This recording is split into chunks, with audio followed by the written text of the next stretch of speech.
Livro falado. Adelar Bertucci. A lenda viva dos pagos. O tropeiro da música gaúcha. De Valmir Zanelato. Hélio Moreira. A história contida neste livro. Adelar Bertucci. Foi baseado no seu todo.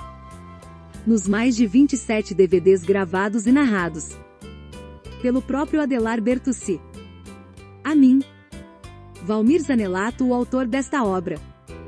Sendo juntado ainda para este projeto, inúmeros CDs e uma infinidade de fotografias os quais se encontram contidos em meu acervo particular, e que ao todo ficam desde já disponíveis a todos aqueles que possam sobre o seu conteúdo se interessarem. Foram meses e anos de gravações, sendo que o projeto teve início antes do ano de 2000, contando portanto com aproximadamente 25 anos de pesquisa sobre a história de Adelar Bertucci, da sua vida, dos seus pais, da dupla irmãos Bertucci, enfim de toda a saga da sua família. Agradeço ao Adelar pelo incentivo, crédito e oportunidade de poder através deste livro contar um pouco sobre a sua jornada artística e vivência particular, e a todos os seus familiares e amigos, pois sem eles, sem as suas ajudas e incentivos, creio que me seria bastante difícil concretizar esta obra. Agradeço em particular ao amigo, escritor e poeta Hélio Moreira, meu parceiro neste livro, que comigo desde o início arregaçou as mangas e carregou sobre os seus ombros boa parte dos trabalhos e responsabilidades aqui contidos para a concretização desta obra. Valmir Zanelato. A história de Adelar Bertucci. Apresentação. Este livro tem como objetivo exaltar o homem Adelar Bertucci e sua triunfante trajetória pelos anais da música gaúcha. Começamos rigorosamente pelos seus ancestrais, que em idos anos tudo deixaram para trás e vieram trabalhar no Brasil, mais precisamente na região de Criúva, que na época pertencia a São Francisco de Paula e mais tarde passou a ser distrito de Caxias do Sul. Registra-se nesta obra a saga do seu pai e de sua mãe, que ainda pequenos, acompanharam o avô de Adelar, João Bertucci. Foram se instalar nas terras da Mulada e construíram ali um império, batalhando arduamente para o engrandecimento da região, tanto econômico quanto imobiliário. Relatamos da família Bertucci a história e a façanha de dois irmãos que promoveram uma verdadeira inovação nos cânticos gauchescos. Com simplicidade, eles impuseram sua forma de cantar e de tocar, partindo daquelas terras longínquas os melhores gaiteiros e cantadores de todos os tempos. Os meninos da Criúva foram pioneiros e se tornaram os fenomenais irmãos Bertucci, sendo exaltados e reconhecidos pelos irmãos gaúchos e também em rádios e televisões do Brasil inteiro. Mas o destaque neste livro é o extraordinário Adelar Bertucci, com certeza o mais completo acordeonista que já se viu mundo afora. Tanto solo como em segundo plano, Adelar é um homem que fez de ouro puro as letras que usou para escrever a sua trajetória artística. Sendo um gênio com a gaita em seus braços, é mundialmente reconhecido pelos próprios méritos, coisa que lhe proporcionou muitos títulos honrosos. O tropeiro da música gaúcha, o mito rio-grandense, a lenda viva dos pagos e o gaúcho patrimônio do Rio Grande do Sul. E ele é ainda considerado, em razão dos feitos que elevaram benignamente todo o sul do país, como a lenda viva dos gaúchos e a única estátua que caminha e vive tocando e cantando pelos pagos do sul. Biografia de Adelar Bertucci. Músico, acordeonista, cantor, poeta e compositor, Adelar Bertucci é natural de Criúva, que antigamente pertencia, ou seja, era distrito do município de São Francisco de Paula, mas que posteriormente passou a pertencer a Caxias do Sul. É filho de Fioravante Bertucci e de Juvelina Medeiros de Siqueira. De família de músicos, seu pai foi maestro da banda de Criúva de 1918 a 1928. Tocava todos os instrumentos, destacando-se no clarinete e no trompete. Em 1940, Fioravante formou um grupo com seus 4 filhos para tocar em festas e bailes.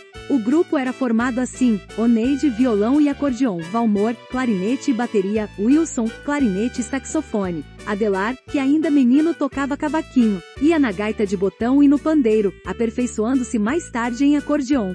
O grupo era sucesso e atração na região serrana. Em 1950, Oneide e Adelar se destacaram tocando e cantando, quando formaram a maior dupla gaúcha de todos os tempos, os irmãos Bertucci. Adelar é diplomado pela Escola Técnica de Comércio de Caxias do Sul. Estudou música com os professores Valdomiro Torres do Vale, de 1948 a 1949, Eleonardo Caffi, de 1950 a 1954 na Academia Mascarenhas, Rio de Janeiro, em 1959, e no Conservatório Musical Som Maior, Curitiba, entre 1995 a 1999, onde se formou em teoria musical, solfejo e acordeon, história da música e professor de acordeon. Adelar, entre LPs e CDs, se imortalizou usando como alavanca 7 gravadoras comerciais: Copacabana, RCA Victor, Continental, Chantecler, Catel do Brasil, RG e Acite. Realizou mais de 6.000 apresentações, shows e bailes, no país e no exterior. Tem uma imensidão de músicas gravadas, incluindo folclóricas e regionais do Sul e músicas brasileiras e internacionais. Destacam-se as suas fantasias para acordeon, como peça de grande valor musical: O Sonhador, Fantasia número 01 em Lá maior, A Dança do Pecado em Bagdá e Aurora Musical, Fantasia em Lá bemol, gravadas em 1957, pela Copacabana. Gravou Brincando na Neve e Passeando na Neve, 1960 e 1962, respectivamente, pela RCA Victor, e Otichernia, Olhos Negros, do folclore russo, em arranjo especial para acordeon pela Continental em 1970.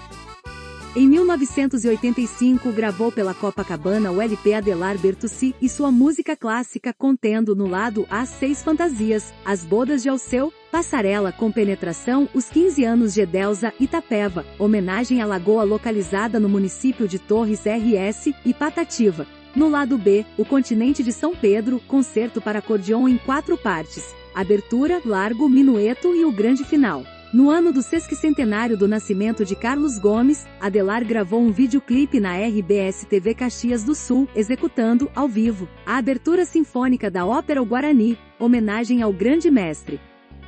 Foi radialista e manteve, durante anos, programas musicais nas rádios Mairink Veiga, Rio de Janeiro, 1955. Rádio e TV Tupi, Rio de Janeiro, 1956. Fátima e Esmeralda de Vacaria, RS, de 1966 a 1967, Difusora de Porto Alegre, 1970, Caxias, RS, de 1976 a 1980, Princesa de Caxias do Sul, RS, 1982, e em Curitiba, Rádio Clube Paranaense, PR, de 1987 a 1988. Como tradicionalista histórico, Adelar Bertucci possui diplomas beneméritos de 26 Centros de Tradições Gaúchas, Medalha Caxias do Sul, 1973, Medalha Ernesto Marciage, 1974, Medalha Monumento Nacional ao Imigrante, 1975, Medalha Jubileu de Prata, outorgada pelo reitor Rui Pauletti da Universidade de Caxias do Sul, 1997. Recebeu também mais de 30 troféus e cartões de prata de poderes públicos, imprensa e entidades diversas. Dentre outros, recebeu ainda o diploma e troféu Adelar Bertucci, o tropeiro da música gaúcha, RBS TV Santa Maria, RS, diploma e troféu pela Câmara de Caxias do Sul, diploma Cidadão Emérito de Caxias do Sul, e o honroso diploma Leão de San Marco, como destaque dos descendentes da imigração italiana no Brasil. Fato muito relevante ocorreu no dia 18 de abril de 1998. Adelar Bertucci comemorava 50 anos de vida profissional e era alvo de grandes homenagens em todo o sul do país. Na Fazenda Bertucci, em São Jorge da Mulada, o professor Natalino Boschetti promoveu uma festança em que compareceram convidados de todas as comunidades do distrito de Criúva, seguindo chuvas de presentes e de cartões de prata de entidades gauchescas. No mesmo dia 18, Adelar foi homenageado em Porto Alegre na comemoração dos 50 anos de fundação do 35 Centro de Tradições Gaúchas, oportunidade em que recebeu o troféu pioneiro. Em 25 de junho de 2013, em Porto Alegre, recebeu o troféu Açorianos. O troféu Gaiteiros do Mundo teve a sua cerimônia realizada em 17 de novembro de 2014, no Centro de Eventos Araújo Viana, em Porto Alegre. Entre altas expressões artísticas e culturais, em 28 de abril de 1999 Adelar Bertucci foi homenageado com o diploma de voto de louvor, outorgado pela Câmara Municipal de Curitiba. O governador Jaime Lerner sancionou o projeto de lei número 62 de 98, aprovado pela Assembleia Legislativa, que concedeu o título de cidadão honorário do Estado do Paraná ao músico, cantor, acordeonista, poeta e compositor Adelar Bertucci. Lei número 122.219, publicada no Diário Oficial do Estado em 27 de agosto de 1998. Adelar Bertucci continua a sua intensa atividade profissional ao se apresentar em shows, festas e bailes por todo o país, com o mesmo exímio desempenho que sempre teve. Relembra os velhos temas já consagrados e apresenta os novos. Em suas andanças, Adelar Bertucci tem sido chamado de o tropeiro da música gaúcha. Partindo para a Fazenda Bertucci, Valmir Zanelato prepara-se para mais uma de suas inúmeras visitas. Pega seus apetrechos indispensáveis e, depois de conferir se a sua pilcha se encontra impecável, parte de Torres em direção à Fazenda Bertucci. Consigo leva o caderno de anotações, a máquina fotográfica, o gravador e a sua câmera filmadora, itens indispensáveis quando se trata de documentar a vida pessoal e artística de um dos maiores ícones do Brasil e de boa parte do mundo. Chegando à Fazenda Bertucci. Ao chegar à fazenda, Zanelato de longe já vem gritando, ou de casa, ou de casa. Como de costume, com aquela hospitalidade serrana peculiar, logo é recebido pelo Adelar e por sua esposa, Ângela, e pelos seus filhos e demais familiares, que, com carinho, outra vez o recepcionam exultantes. Demonstram de novo a extraordinária e simples grandeza dos bons costumes, o que é próprio dos gaúchos interioranos. O Adelar, receptivo e amável, já em seguida pega a sua gaita. Enquanto o chimarrão corre de mão em mão, entre uma conversa e outra o anfitrião abre a sua velha acordeona e encanta a todos com as suas belas canções, sendo já verdadeiros clássicos consagrados.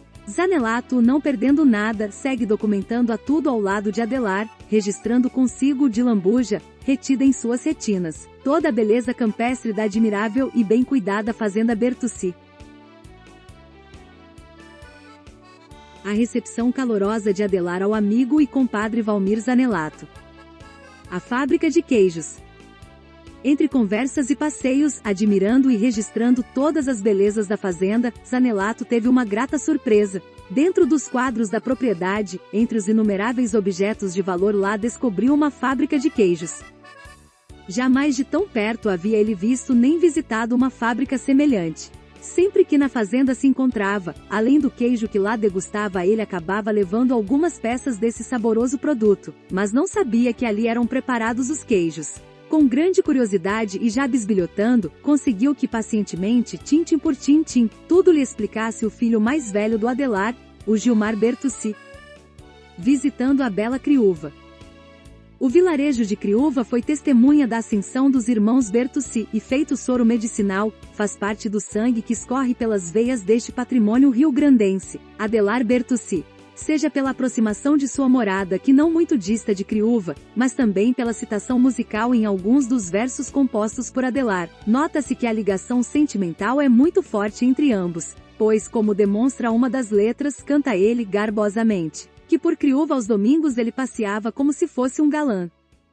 Convidando Zanelato e juntando as suas famílias, para Criúva eles rumaram certo dia. Tiveram a oportunidade de visitá-la e fotografar a parte central, para poder dividir com todas algumas imagens.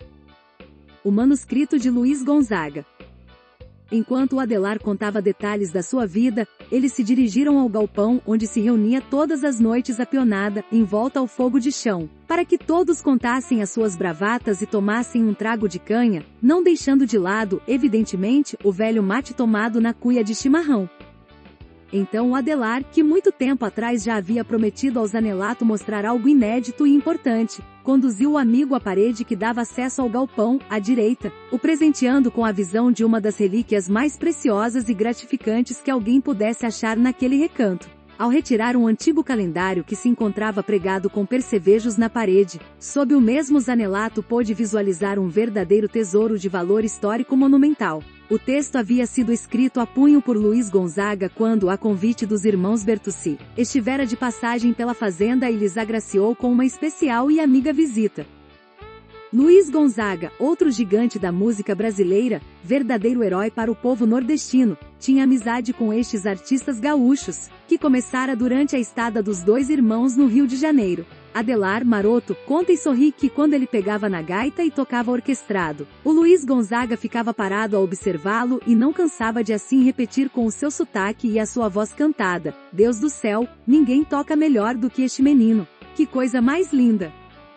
Na fazenda da Mulada, o Luiz Gonzaga, pegando um lápis de carpinteiro que por lá se encontrava, escreveu na parede do galpão uma dedicatória aos dois irmãos que ainda hoje, bem visível e forte, se destaca. É um agradecimento à hospitalidade que do Adelar e do Oneide receberá, por isso deixando o registro da seguinte lembrança. Em 23 de setembro de 64 cantou neste galpão o rei do Baião e rei da simpatia do Brasil Luiz Gonzaga. Aos Bertuccis a minha gratidão. Luiz Gonzaga, velho macho. Sentados na sala.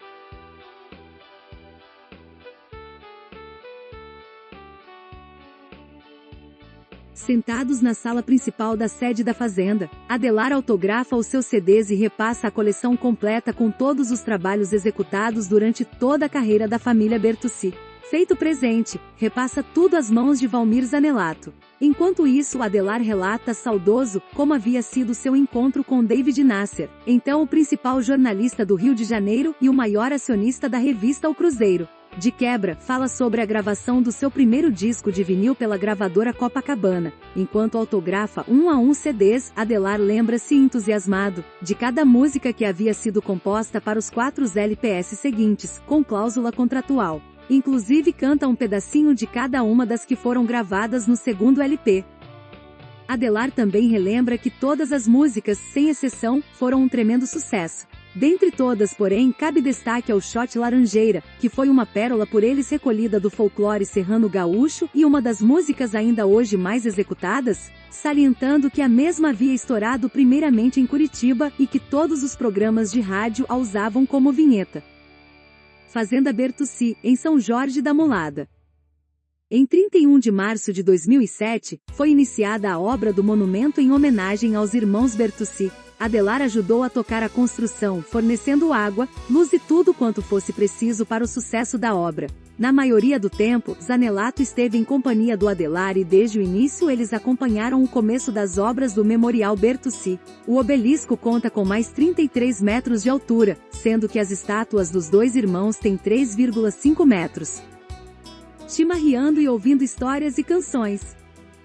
Ao se voltar, Adelar preparou o chimarrão, e eles se instalaram confortavelmente na sala grande da fazenda. Passando a mão na gaita, Adelar chamou seu filho Adelarzinho, afilhado do Zanelato, que apesar da pouca idade, já é um exímio na bateria. Nisso, o menino passou a acompanhá-lo no compasso da gaita. Depois, o Adelarzinho fez uma apresentação no teclado, deixando a todos admirados. Sendo ele um menino de pouca idade, embora com a música no sangue, já domina o teclado quase com perfeição. Depois, para deleite dos visitantes, o Adelar começou a tocar e a cantar as suas músicas mais requisitadas, aquelas que por este Brasilzão afora fizeram e ainda fazem estrondoso sucesso, tais como Baile na Serra e os Shots Laranjeira, Loira Casada, Ó de Casa, Bugio Assanhado e tantas outras canções. Parando de tocar, Adelar voltou a sorver com gosto o chimarrão, chamou os amigos para que se achegassem mais para perto de si e pediu que eles se sentassem à sua volta, para que assim conseguissem escutar melhor as histórias que ele passaria a lhes contar. Começou a desfilar fatos acontecidos antes mesmo de seu nascimento e, como a narrar um filme espetacular, falou do seu saudoso pai e as suas proezas na região de Criúva, mais precisamente algumas histórias acontecidas nas terras de São Jorge da Mulada. Contou também como começou a sua jornada para a excelência de sua vida artística, relatando a empolgante circunstância de como aconteceu o primeiro contato para a viagem ao Rio de Janeiro e também sobre a estadia dos Bertucci e suas experiências na Academia Musical de Mário Mascarenhas, o que lá assimilaram e retiraram de grande proveito para suas tocanças pelas grandes rádios do Rio de Janeiro. Tais histórias serão a seu tempo, neste livro, devidamente contadas. Adelar conta a história de sua mãe. Adelar conta que a sua bisavó, Ana Nunes Martins, era índia da Vacaria, da tribo dos Botocudos, sendo estes muito brabos e perigosos. O bisavô, Antônio José Siqueira, era bugre da tribo dos Paranaguases, Paranaguá PR, tendo lutado na Guerra do Paraguai e sendo alferes da polícia da Bahia. Porém Antônio era mais do que soldado raso, pois tinha um posto acima e era exímio espadachim, praticante de capoeira e possuidor de noções de boxe. Ele era componente da Brigada Militar Gaúcha, permanecendo nesta até a sua aposentadoria. Achou por bem ficar no Rio Grande do Sul e escolheu se estabelecer na região de Criúva, onde veio a se casar, constituir família e criar uma porção de filhos. Segundo consta, estes foram criados sob o regime de soldados preparados para a guerra, como se a qualquer momento fossem sair para pelear. A mãe de Adelar, Juvelina, justamente por ter sido criada nesse regime de preparação para a guerra, tendo a severidade dos pais sobre si, embora essa severidade contivesse as mais puras e sinceras verdades da vida, passará o mesmo aos seus filhos, ao Adelar e aos seus 3 irmãos. Ela lhes dizia com o dedo em rixe e apontado para o rosto de cada um deles o seguinte: homem tem que ter vergonha na cara, tem que ter respeito, honrar a palavra, jamais fazer injustiça e ter um bom relacionamento com os campeiros vizinhos. Agindo assim, vocês terão parâmetro para uma vida repleta de harmonias. Com isso que lhes falo, seguindo fielmente, não terão arrependimentos e estarão sempre em paz com a consciência e com as leis divinas que nos deixou Cristo Jesus. A família.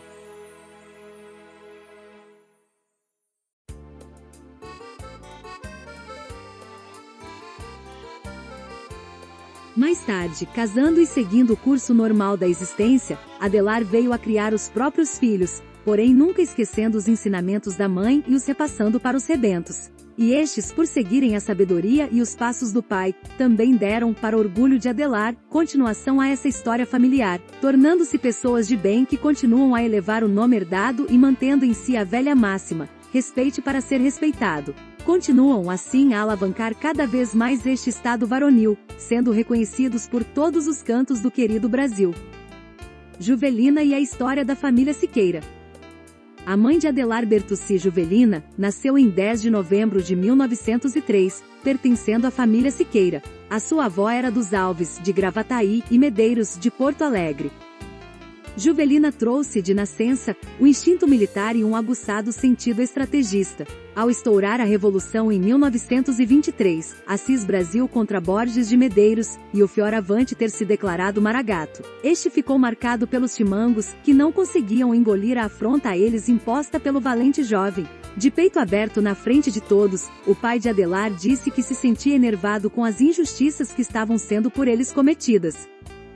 Certo dia enviaram uma escolta de Criúva em direção à casa do Fioravante, quando a Juvelina tinha apenas 21 anos e estava grávida de seu primeiro filho. Assim que a escolta chegou à casa de Fioravante, que nessa época se situava próxima ao Rio da Mulada, que antigamente pertencia a Antônio Feliciano dos Passos, em cujas imediações se encontra atualmente a Cachoeira da Usina, o responsável pela escolta se viu em complicação. Ele queria muito recrutar peões para reforçar as suas tropas, mas via que somente a Juvelina se encontrava na janela da casa. Já conhecendo ela a pouca tolerância que tinha o marido com relação a injustiças, pediu-lhe antecipadamente que deixasse conversar com a chimangada e, se preciso fosse, o chamaria.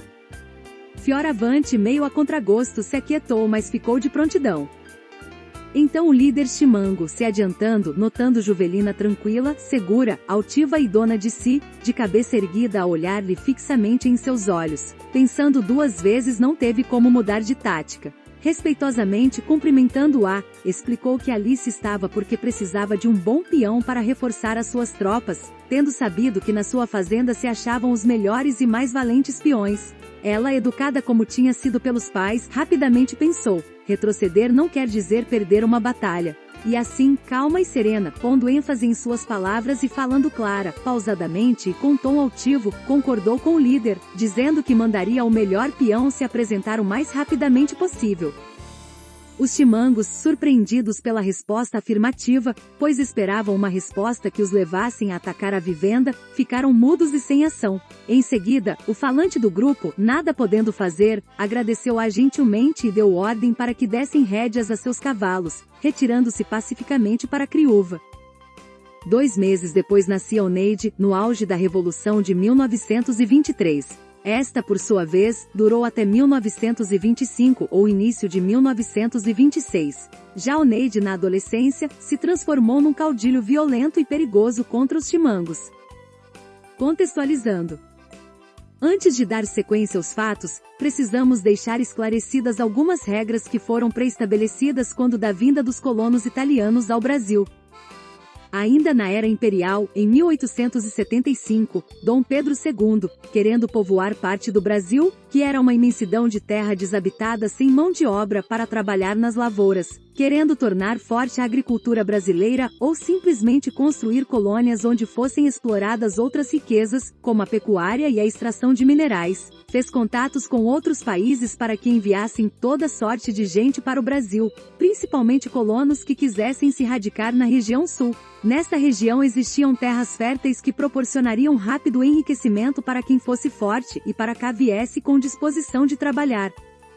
O governo italiano aceitou enviar parte de sua gente, que eram colonos decididos a fazer uma parcial colonização. Então, eles povoaram a terra prometida e regaram o solo com o seu suor, para que o Brasil e eles próprios tivessem o devido engrandecimento. Porém, os italianos queriam garantias e a palavra do imperador dava a certeza de que assim se processaria a imigração, tendo eles a tranquilidade para melhor desempenharem o seu trabalho. O governo italiano fez uma retificação a Dom Pedro II, e ao tratado que estava em andamento, exigiu-se que sob nenhum pretexto, fossem os colonos italianos envolvidos em guerras e revoluções, que à época eram muito comuns. Eles não deveriam ser molestados em circunstância alguma no seu direito de trabalhar, tendo total liberdade de movimento e de liberdade de expressão. Como Dom Pedro II estava determinado a iniciar a colonização, aceitou de pronto todas as reivindicações do governo italiano, empenhando a sua palavra ética e moralmente. Nos idos tempos, o empenho da palavra era algo que se aceitava e se cumpria, valendo a mesma como qualquer documento assinado. Estes até poderiam se perder, mas a palavra dita olho no olho jamais se perderia. Portanto, as imigrações alemãs, 1824, e italianas, 1875, estiveram protegidas por um tratado ético, ao que esses cidadãos europeus não poderiam se envolver em guerras nem em revoluções. Tanto o presidente Júlio de Castilhos quanto seu substituto, Borges de Medeiros, sempre devotaram profundo respeito, auxílio político e administrativo aos imigrantes europeus. Sendo assim, em decreto se fez valer a vontade de que em época nenhuma, sob quaisquer circunstâncias, por pior que fossem as discórdias havidas no Brasil, os colonos italianos e alemães seriam envolvidos nem sofreriam quaisquer sanções punitivas.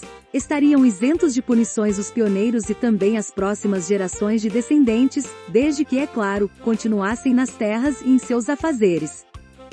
Vamos esclarecer também que uma lei decretada pelo imperador era bem severa e realmente se fazia cumprir, sendo que os que não obedecessem eram caçados impiedosamente, pagando o descumprimento com a própria vida. Portanto, os colonos vieram com todas as garantias possíveis e realmente estavam protegidos, tanto pelo Império Brasileiro quanto, com muito mais rigor, pelos presidentes provincianos. Dentre estes, destaca-se principalmente o presidente Júlio de Castilhos, do Partido Republicano, que positivou as garantias com maior rigor, deixando-as vigentes para seu sucessor, Borges de Medeiros.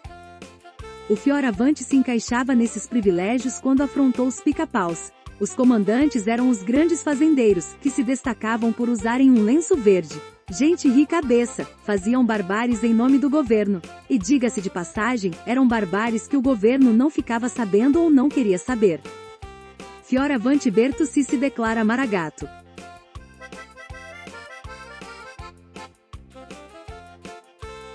Fioravante Bertucci, que se encontrava protegido por leis imperiais e presidenciais, depois de muito ver as injustiças destiladas aos maragatos e contra o povo pobre, certo dia, revoltado e resoluto, dirigiu-se a Criúva, onde estava, à época, o foco e a sede dos Chimangos. Foi tirar satisfações e disse que assumia ser maragato, deixando à mostra, que voasse ao vento as pontas, o lenço vermelho que trazia no pescoço.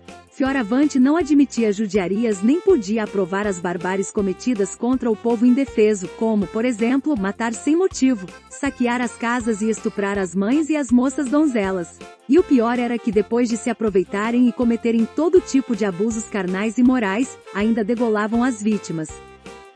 Como era de se esperar, os chimangos, ao ouvirem as palavras de censura que lhes eram dirigidas, se alçaram nos cascos e se sentiram ofendidos, só não o matando na hora porque ficaram abismados com tamanha ousadia. De todo modo, tal afronta eles não podiam admitir e começaram a gritar e a intimidar o Fioravante, para que ele arrancasse do pescoço o lenço e o jogasse por terra. Entre gritos nervosos e desaforados, os chimangos ordenavam: tira este lenço, gringo sem vergonha. Ao mesmo tempo, eles faziam gestos de que iam pegar em armas para resolver logo o problema.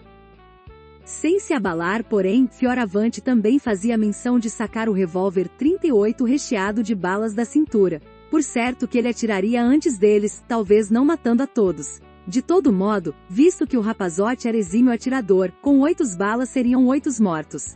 E como nenhum chimango estivesse disposto a morrer, apenas queriam demonstrar um poderio que na realidade nunca tiveram, pelo menos aqueles que ali estavam. Ficaram todos aos gritos, esperando que o imigrante se amedrontasse e cumprisse o que lhe havia sido ordenado. Adelar ensina Zanelato a fazer o boca de formigueiro. Entre uma narrativa e outra, Adelar Bertucci, dando uma parada, pegou a sua cuia. A pedido de Zanelato, começou passo a passo a explicar os requisitos necessários para o preparo do chimarrão do tipo boca de formigueiro. Para isso, iniciou Adelar: a cuia tem que se prestar para tal. Precisa ser bocuda, ter o gargalo apertado e na parte de baixo, ser um pouco bojuda. O chimarrão boca de formigueiro, explicou Adelar, consiste em se encher a cuia com água fria até a altura do gargalo, sendo preciso que a parte chata da bomba, a perfurada, que já antes da erva deve estar fixa dentro da cuia, fique totalmente submersa. Só em seguida se deve encher o restante do espaço, acima da água e do gargalo, com a erva. Deve-se deixar descansar por alguns minutos e com a ponta de uma faca, de uma colherzinha de chá ou de qualquer outro objeto, deve-se abrir um pequeno orifício no lado oposto ao de onde se encontra a bomba. Vai-se derramando um pouquinho d'água, a cada vez que se vai tentando aprofundar o orifício, até se conseguir que o furo se encontre com a água fria do fundo bojudo da cuia, onde está a parte perfurada da bomba. Então, através do orifício, deve-se encher a cuia com água quente. Depois, sem mexer a bomba, deve-se sorver quantas vezes sejam necessárias a água de dentro da cuia, jogando-a fora. Só se deve tomar o chimarrão e passá-lo para frente depois que a água estiver no ponto. No chimarrão boca de formigueiro, a água é sugada facilmente e não é preciso se criar músculo na língua para o sorvimento. Registre-se que o Adelar tem o costume de amarrar com um arame a bomba junto à cuia, alegando ser uma prática preventiva aos motoristas de chimarrão. Esses imprudentes movimentam e derrubam toda a erva, estragando assim o chimarrão e o embelezamento da bebida, ensopando o mate com o desmoronamento que se processa. Por fim, Adelar diz ainda a Zanelato que um só dos chimarristas deve servir a todos na roda de chimarrão, sendo os mesmo apelidados de cevadores do mate. Explica ainda que, ao fim, sempre é aconselhável se retirar a erva e se lavar a cuia, do contrário, dentro de 1 ou 2 horas. O cloro que serve para tratar a água acaba enegrecendo a erva, podendo até estragar a cuia. A banda de Criúva. Júlio de Castilhos, que foi um dos presidentes mais importantes da província do Rio Grande do Sul, tinha um gosto apurado e era exímio caçador de votos. No tempo em que era presidente, a italianada já votava e havia nas colônias boa quantidade de votos, para sua alegria. Borges de Medeiros, ao sucedê-lo, seguiu bem direitinho seus passos. Nessa sequência presidencial, os italianos levavam certa vantagem porque pensavam em elevar culturalmente todas as colônias sob seu comando. Contudo, naturalmente, o principal objetivo presidencial era a conquista de votos. Certo dia em Criúva, ao longe se ouviu o rangido de uma carreta. Vale ressaltar que naquele tempo não havia certos barulhos que atrapalhassem a escuta dos homens campeiros, mas as carretas, com as suas pesadas rodas de madeira, faziam um rangido que até a uns 5 quilômetros era escutado. Quando sabiam o motivo e qual carreta estava fazendo o rangido, não se preocupavam, porém quando o escutado era inesperado, logo se alvoroçavam pela curiosidade e corriam todos à espera. Essa diferente carreta vinha abarrotada com 24 instrumentos musicais, quase todos de sopro. Tais instrumentos haviam sido enviados de São Leopoldo e se destinavam à composição de uma banda para Criúva. No mais, os instrumentos vinham acompanhados pelo renomado maestro Osvaldo Cornélios, homem estudado e entendido musicalmente, para que ensinasse ao povo como fazer uso do material ora escoltado. Em Criúva, o avô de Adelar, João Bertucci, possuía uma ferraria e o filho Fioravante o ajudava na mesma, na época com 13 anos. Fioravante foi um dos primeiros a chegar junto à carreta e o maestro, vendo aquele gurizote que corria entusiasmado, chamou-o para lhe perguntar se sabia de algum lugar onde ele pudesse se instalar e morar por um tempo. Fioravante, sendo um guri esperto e bem desprendido, já sabia tirar acordes de uma pequena gaita que lhe havia sido presenteada pelo pai. Ao ver aquela montoeira de coisas para se tocar, no caso assoprar, ele saiu correndo de volta à ferraria e de lá trouxe o seu pai. Trouxe-o quase aos puxões, para ser apresentado ao maestro, para que também visse os instrumentos dentro da carreta. Ali mesmo, encostados nas rodas da carreta, eles se acertaram. Dessa forma, lá se foi o maestro morar na casa de João Bertucci, deixando o jovem Fioravante a estourar de alegria. Os instrumentos, em acordo com o padre da igrejinha, ficaram lá armazenados. O padre ficará também bastante contente com a novidade, pois a banda ao certo elevaria o nome de Criúva. Fioravante, que já não pensava mais na sua pequena gaitinha, passava os dias experimentando um a um os instrumentos, tentando descobrir o melhor que a ele viesse a se adequar. Assoprava a todos, mas só o que conseguia eram aqueles roncos estranhos. O tempo passava e não tinha jeito, nada de grande ele conseguia. Ele até já estava um tanto cansado de a todos os instrumentos tanto assoprar, sendo que esse primeiro contato de experimentação musical já o havia deixado meio sem interesse por alguns instrumentos. Então, como por encanto, surgiu em suas mãos um clarinete. Quando segurou aquele pequeno e delicado instrumento, tão cheio de furinhos e de abinhas para se apertar, gostou imediatamente. Já na primeira tentativa, inclusive, conseguiu tirar algo parecido como uma nota.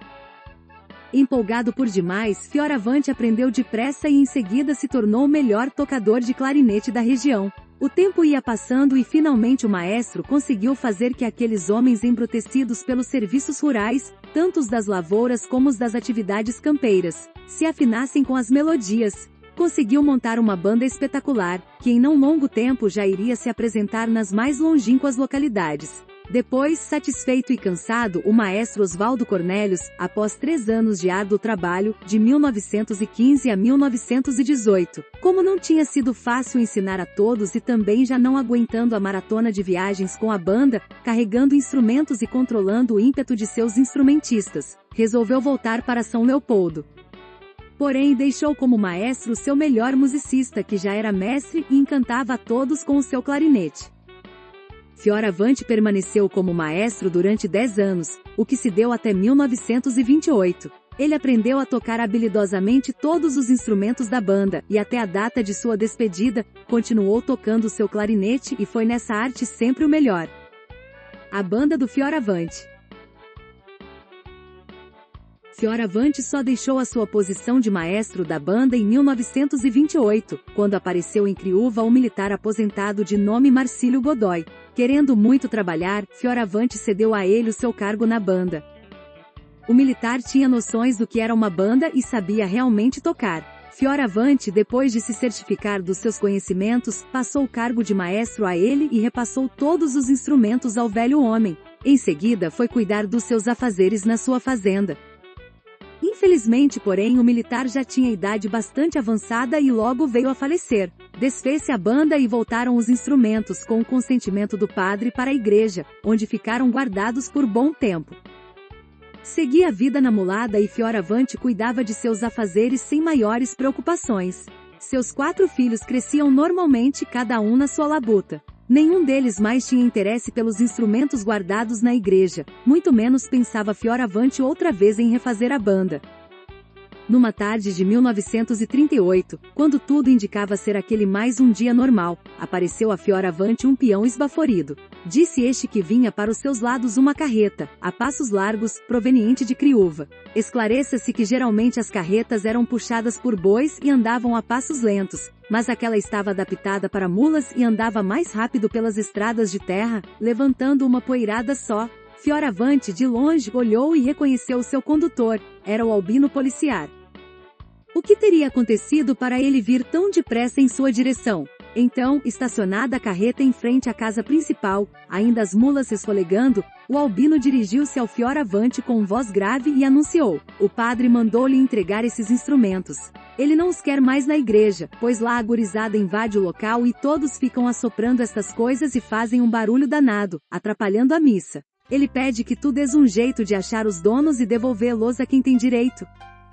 Ora, já havia se passado tanto tempo que aqueles instrumentos se encontravam em Criúva que a tal ordem parecia sem nexo. Além disso, o Fioravante só sabia que tudo havia sido enviado pelo Borges de Medeiros e de que a carreta que trouxera os instrumentos saíra de São Leopoldo, juntamente com o primeiro maestro. Mas saber quem eram os donos, isso ele nem atinava, e não seria ele quem se preocuparia em sair a procurá-los. Desta feita, recebeu os instrumentos e os deixou na sala grande de sua casa. Em 1928, Fioravante transferiu-se com a família para Vacaria e lá formou um pequeno conjunto musical, com o qual executava as partituras que acompanhavam os primeiros filmes do cinema mudo. Porém, embora morasse em Vacaria, o músico ainda mantinha negócios em Criúva como pecuarista e sócio de serraria. Em 1932, Fioravante Bertucci voltou para Criúva e construiu a sede da Fazenda Bertucci, em São Jorge da Mulada. Os instrumentos da banda na sala de casa. Aqui segue uma passagem engraçada da história da família Bertucci, pelo menos para os meninos. Adelar Bertucci, de pouca idade, em certas ocasiões se tornava um menino bastante alvorotado. Ele e os irmãos, não menos serelepes, levavam uma normal vida no campo, em parte trabalhando na lavoura da mulada. Com a chegada dos instrumentos da banda, que haviam ficado na sala grande da casa, iniciou-se o desespero da mãe. A partir dali, passariam os meninos boa parte do dia a soprar aquelas coisas barulhentas, a ponto de às vezes arroxearem os seus lábios. Todos juntos faziam um barulhão de enlouquecer e isso deixava a dona Juvelina quase doida, e ela, desesperada, não aguentando mais tantos sons malucos, divergidos e estridentes, saía correndo com a vassoura na mão botando para correr os peraltas sopradores, obrigando-os ao trabalho com a enxada. Esse tipo de peraltice da criançada, porém, é quase impossível de se controlar, ainda mais quando os objetos que estavam a lhes chamar a atenção eram coisas familiares, estando a música impregnada em cada um como herança. Era a musicalidade uma coisa ardentemente desejada e eles só pensavam em retornar à sala e recomeçar a sua infantil sinfonia, uma sessão de tortura para a Juvelina. Correndo com medo da vassoura da mãe, os filhos até voltavam para a roça. Mas um deles ficava de tocaia e esperava que a mãe voltasse aos seus afazeres, e quando sentia que ela já estava distraída, discreta e novamente eles retornavam e recomeçavam a assopração. Em seguida, lá outra vez vinha a pobre mãe correndo com a vassoura e os recolocando para correr. Assim as coisas continuaram por bom tempo, até que o senhor Fioravante, sentindo um estalo, tomou uma decisão séria. Iria fazer com que deixassem os meninos de tomar tão somente como brincadeira aquele mexe-mexe nos instrumentos. Ele faria com eles se dedicassem, a sério e com afinco, ao aprendizado de cada instrumento. Como por todos já era sabido, Fioravante tinha música no sangue. Como gostava muito, dali para frente fez de tudo para que os filhos estudassem e se tornassem bons músicos. Oneide, apesar de ser o filho mais velho e de já ser um bom gaiteiro, pois ao lado do pai muito havia aprendido, ainda necessitava de uma vivência maior em termos musicais. Como era preciso aprender mais, nos anos de 1944 e 1945, o senhor Fioravante o fez viajar. Ele saía da mulada e cavalgava 55 quilômetros com a sua gaita na garupa, indo estudar com um professor de Caxias do Sul, o senhor Vitor Lazer. O pai, muito inteligentemente, sabia tocar todos os instrumentos da banda e desde o início sentiu o interesse dos meninos pela arte. Por isso resolveu ensiná-los como lhe era possível. Eles deixariam pelo menos de fazer aquele barulhão todo, que tanto enlouquecia a mãe, ao mesmo tempo em que o salvaria das tão temidas vassouradas. Fioravante, depois de bastante orientá-los, por um bom tempo os deixou à vontade. Um belo dia, reuniu os quatro e lhes pediu que lhe mostrassem o que já sabiam. E adivinhe só, surpresa! De repente, ele os via e ouvia tocar e sorria orgulhoso. Eles estavam feras, eram uns cobras, tocando tudo bem afinadinhos. Gostou tanto que resolveu fazer uma banda familiar. A primeira apresentação da banda foi no ano de 1942, por ocasião de uma festa religiosa em louvor a São Jorge. O festejo ocorreu na capela da própria mulada, tendo esta sido erguida pelo seu pai, João Bertucci. Foi um sucesso tremendo. Como todos gostaram da afinação da banda, os meninos não pararam mais de se apresentar. Pouco a pouco, pela região, todos queriam a banda do Fioravante, cujo nome era Dois Porungos Acoierados. Tal nome era dado a dois ou mais porongos amarrados entre si, servindo de boia aos peões que não sabiam nadar. Em épocas de cheia esses peões tinham que atravessar de margem a margem as águas do rio Bravio, loucos de medo na marrã mesmo. O nome da banda surgiu numa brincadeira a partir da gozação de um dos irmãos, o Wilson. Ele se destacava tocando saxofone e escreveu isso no bumbo do seu irmão, o Valmor, que o usava como marca-passo nas procissões que ocorriam na região. Oneide Bertucci se destacou e fez nome em todo o Rio Grande do Sul como gaiteiro, sendo igualmente aplaudido e ovacionado por todos os cantos do Brasil. Tocava em bailes inteiros apenas com sua gaita, sendo aclamado por todos como excelente cantador. Vamos narrar a história de Oneide, contada pessoalmente pelo Adelar Azanelato. Oneide tocava gaita desde pequeno, e apesar de já ser conhecido e afamado como gaiteiro, não possuía uma gaita condizente à sua categoria. Em 1941, ele se encheu de brios e finalmente conseguiu comprar a sua primeira gaita. Desta feita, passaria a tocar e a cantar com ainda mais entusiasmo, sendo muito requisitado pelos donos de bailantas para abrilhantar os grandes bailes e festas. Os sábados eram os dias mais esperados por todos e os bailes se realizavam até o amanhecer, ou até o sol raiar, como diziam os seus melhores apreciadores. Em 1941 não havia parâmetro monetário de cobrança pelo serviço de tocador de bailes, mas Oneide, que era esperto, já tinha uma visão do quanto valia o seu serviço, o que mais à frente iremos expor. Tocar num baile como ele fazia não era brincadeira, pois deixava o gaiteiro extenuado e muitas vezes ainda acabava sendo envolvido em brigas. Naquela época, como não havia seguranças, tudo era resolvido pelos familiares e pelo próprio dono da bailanta. Não havia proibição sobre andar nem entrar armado nos bailes, sendo que quando os gaúchos se preparavam e saíam para dançar, iam com a faca e o revólver na cintura. Era normal em muitos bailes, no alto das madrugadas, os ânimos de alguns, por um motivo ou outro, se exaltarem, resultando em peleias. Até que se apartassem as brigas e se acalmassem os brigões, antes disso poderiam sobrar alguns sopapos para o pobre gaiteiro. Isso quando não aparecia o mais exaltado, bêbado mesmo, reclamando que o gaiteiro estava tocando de má vontade, querendo, com esse fútil argumento, com o seu facão partir a gaita ao meio. O Oneide, sendo homem forte e valente, não tinha fama de fugir de pendenga. E se a pendenga fosse contra 2 ou 3 ele não afrouxava, e até se tapava de nojo quando algum pobre desavisado vinha sapatear na sua frente. Era um tapa só, em seguida já se ia o vivente embora. Para todos os bons efeitos, porém, o Oneide estava ciente do seu real valor artístico e começou a cobrar o equivalente a um boi gordo por baile tocado, que nos tempos idos não era muito pouco. Tanto que ele, em não muito tempo, já havia transformado as suas economias em boa tropa de gados. O primeiro baile e a primeira gaita de Adelar Bertucci. Adelar conta e dá risadas. E eu confesso que quando fiquei sabendo de como tudo se tinha passado, também dei boas gargalhadas. Ainda assim, não acreditava que era possível que os fatos haviam se passado exatamente assim. Mas como Valmir, sendo amigo do Adelar há muito mais de 30 anos, me confirmou, e depois o Adelar em reconfirmação o relatou pessoalmente, fui obrigado a acreditar. O Oneide já tinha fama estrondosa e o seu nome era exaltado e percorria os confins do Rio Grande como do melhor tocador de bailes. Mas o Oneide, como todo mortal, um dia adoeceu com pleurisia, água no pulmão. A doença surgiu como resultado de uma pneumonia mal curada, e por ordem médica, o gaiteiro teve de permanecer acamado e em tratamento por bom e longo tempo. O Adelar ainda não tinha sua gaita própria, mas já ensaiava os primeiros passos como gaiteiro. Estava aprendendo essa arte com um professor em Caxias do Sul, e já sabia tocar uma dúzia de músicas. Aprendia com facilidade, sendo que essas músicas eram motivo de seu orgulho pessoal e de quem as ouvia.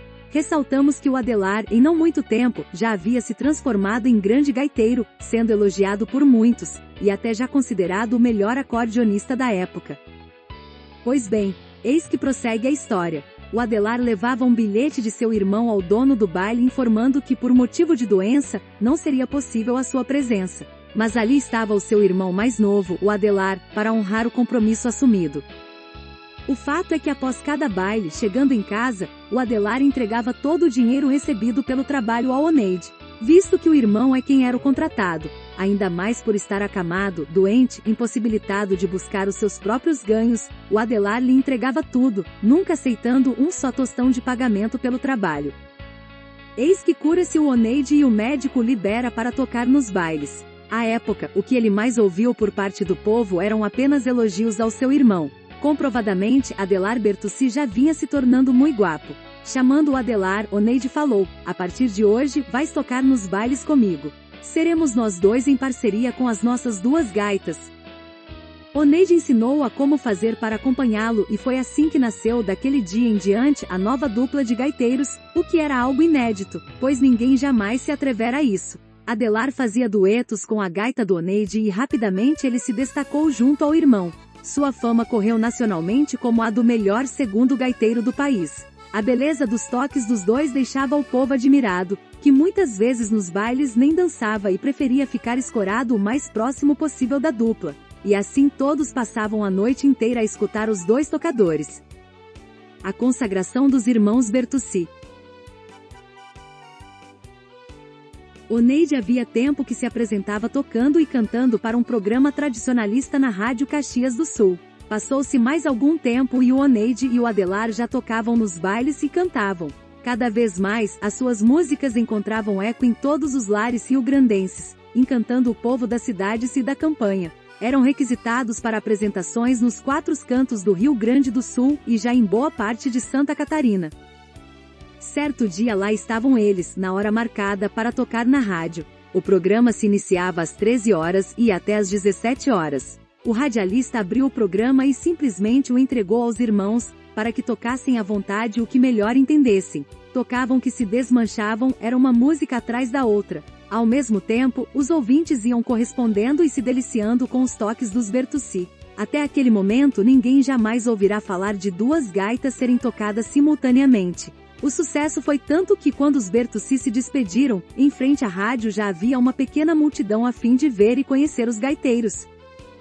Registre-se que o Oneide e o Adelar foram agraciados com as mais altas honrarias que poderiam receber 2 gaiteiros cantadores da época. A propósito, um dia partiu de Porto Alegre uma pesquisa encomendada pela Companhia Estadual de Energia Elétrica, CEE, querendo saber quem eram os melhores músicos e cantores do Rio Grande do Sul e da região, e logo se ficou sabendo que os irmãos Bertucci eram os preferidos pela gauchada. A pesquisa percorreu o Rio Grande todo e principalmente os campos de cima da serra, onde o resultado a favor dos irmãos foi estrondoso. Todos sabiam e espalhavam aos 7 ventos que os Bertucci haviam se projetado e se tornado os melhores gaiteiros, primeiramente pela vontade de Deus, em seguida por cantarem com maestria o folclore serrano.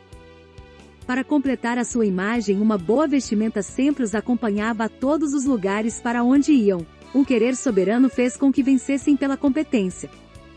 A dupla Irmãos Bertucci angariou, durante a sua exitosa trajetória artística, centenas de troféus, tendo igualmente recebido de autoridades pelo Brasil afora uma imensidão de menções honrosas em diplomas de louvor. O cantor Adelar Bertucci.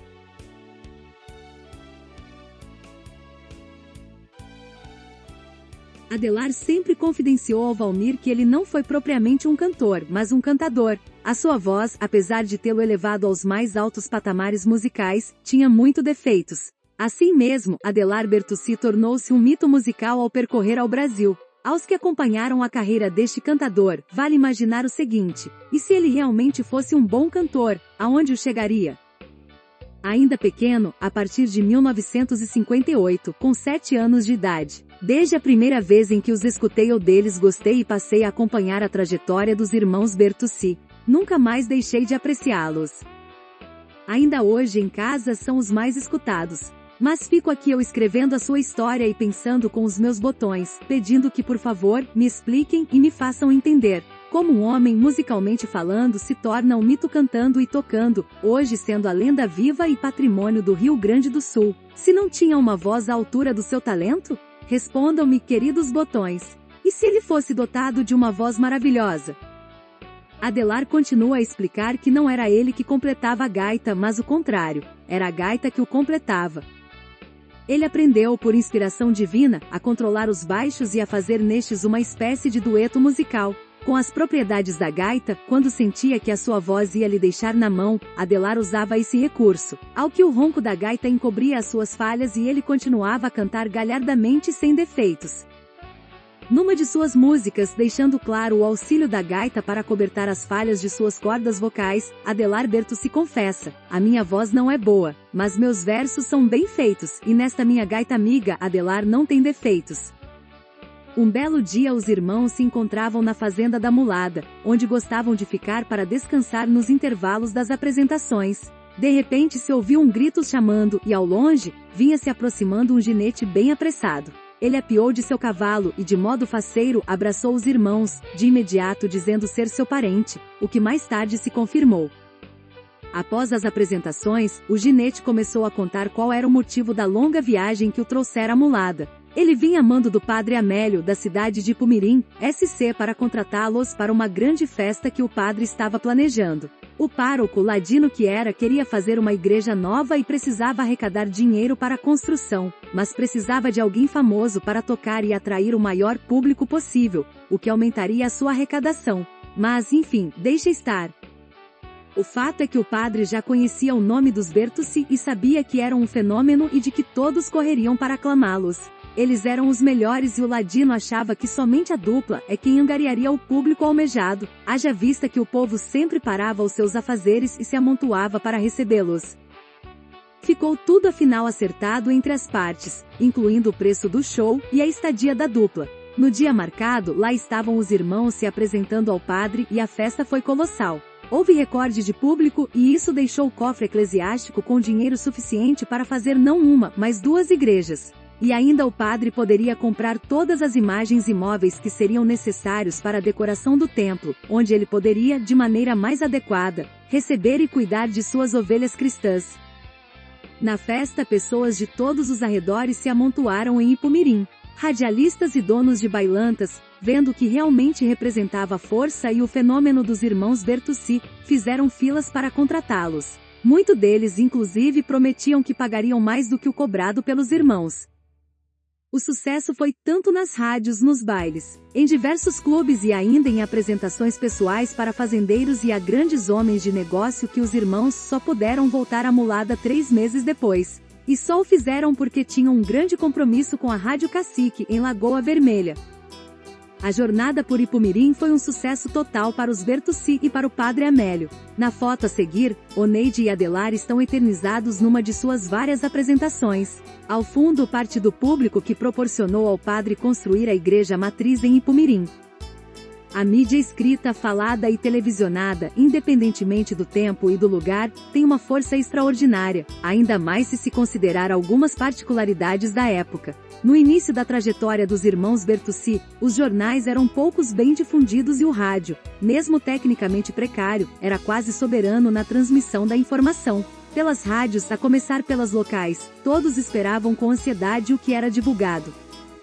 Os irmãos Bertucci retornavam de Santa Catarina e pararam em Erechim, onde eles cumprimentariam o radialista Álvaro Aquino. Como ele era sabedor de toda a façanha triunfal dos irmãos, levou-os para a rádio e foi aquele Deus nos acuda. O Álvaro gritava a plenos pulmões de que os gaiteiros estavam retornando de uma grande excursão pelo estado de Santa Catarina e iam para Lagoa Vermelha, onde se apresentariam na Rádio Cacique. Tanto fez para propagandeá-los que o povo de Erechim, todo mundo grudado com os ouvidos na rádio, correu para a frente da emissora para aclamar os Bertucci. Depois, quando chegaram à Lagoa Vermelha, nem se fala. Já havia uma multidão à espera da dupla, incluindo o dono da rádio, o gerente do banco e as demais grandes figuras da cidade. Até mesmo o vendeiro mais distante fechou seu comércio e deixou na mão os seus clientes, para festejar a chegada dos gaiteiros. O palestrante Adelar Bertucci. No dia 13 de agosto de 2008, em Torres, Adelar palestrou no Sítio da Figueira. O título da palestra era A Alma é Exemplo de Vida e o músico falou sobre a coordenação entre o corpo, a mente, a alma e o espírito. Adelar Bertucci, desde piá, lembra-se de que talvez contasse com 4 anos, começou a ter noção do que representava Deus em sua vida. Desse momento em diante, passou a respeitá-lo acima de tudo e a ter sempre a preocupação máxima de agradá-lo. Adelar ficava encantado com a perfeição das coisas terrenas e dizia sempre que a administração lá em cima era admirável, principalmente o departamento especializado que comandava a terra. Em datas festivas, Natal, Páscoa, dia disto e daquilo, Adelar sempre foi requisitado pelas rádios e pelos festeiros religiosos para se apresentar. Outrora novito, atualmente com mais de 70 anos, ao final ainda hoje lhe pedem para que deixe um recado aos seus irmãos cristãos. Adelar não se faz de rogado e imediatamente solta a palavra mensageira. é para todos serem felizes e sempre agradarem a Deus, sendo humildes e honestos. Simplesmente sejam honestos consigo mesmos. Lição de moral e fé. Ainda hoje, o nosso personagem canta e toca duas músicas inesquecíveis, para sempre marcadas no coração dos gaúchos e quase diariamente tocadas nos lares serranos: Baile na Serra e Bugio Assanhado. Um dia na cidade de Bom Jesus, em um evento denominado Acorde dos Músicos, oportunidade em que eram tocadas duas músicas por cada gaiteiro, depois de quase todos se manifestarem fazendo o melhor em suas gaitas. Inclusive o Oneide Bertucci chegou a vez do Adelar. O apresentador o convocou e ele, depois das lenga-lengas necessárias em semelhantes casos, começou a tocar. Com elegância sem igual, passou a abrir e a fechar a gaita com maestria. Resultado: aplausos e aclamação total dos colegas e do povo presente, o que fez crescer mais a sua fama. Depois do show, como é praxe no sistema gaúcho, haveria uma grande churrasqueada para os participantes e o Adelar, homem ponderado, lá permaneceu quieto, sentado a um banco enquanto esperava que servissem o churrasco. Aproximou-se então um colega de Porto Alegre, que já não aguentava mais ver o sucesso das duas referidas músicas cantadas pelo Adelar. Nessas horas, obviamente, entra aquela pontinha de inveja que alguns têm entranhada no coração. É o tal ciúme entre amigos. Adelar não podia continuar tocando as mesmas músicas, do contrário não sobraria nada para ele. Porém era sempre a mesma coisa, aclamação total quando o povo as ouvia. Destaque-se que o Adelar, por ética profissional, se absteve de citar o nome do colega. Mas é sabido que o cidadão se aproximou, puxou um banco para perto e colocando a mão em seu joelho, falou: Adelar, tu não achas que já está na hora de trocar essas duas músicas? O povo já está enjoando. Veja só como ocorrem os enredos de um colega ciumento. Se o Adelar parasse de tocar as tais músicas, ele, o invejoso, teria mais chances de fazer sucesso. Olhando seu interlocutor diretamente nos olhos, o Adelar ficou a pensar sobre o assunto e sobre o seu nobre interlocutor. Nisso, sentiu uma intuição, e imediatamente a resposta lhe veio satisfatória. Diz ele que foi o seu anjo da guarda quem se indignou, e sendo intermediário de Deus, soprou a resposta aos ouvidos. Falando pausadamente, o Adelar começou: Olha, fulano, eu até já pensei nisso, mas o meu anjo da guarda me diz para continuar, porque Deus deu essas duas músicas para mim, e com elas eu continuo recebendo aplausos e sendo mais aplaudido. Se não fosse assim, Deus as teria dado para ti, tu seres o mais aclamado. Mas ele felizmente deu-as para mim e por isso mesmo eu vou continuar as tocando. O cidadão murchou na hora e com um sorrisinho amarelo se afastou, deixando novamente o Adelar lá sentado sozinho, tranquilamente, à espera que lhe fosse servido o churrasco.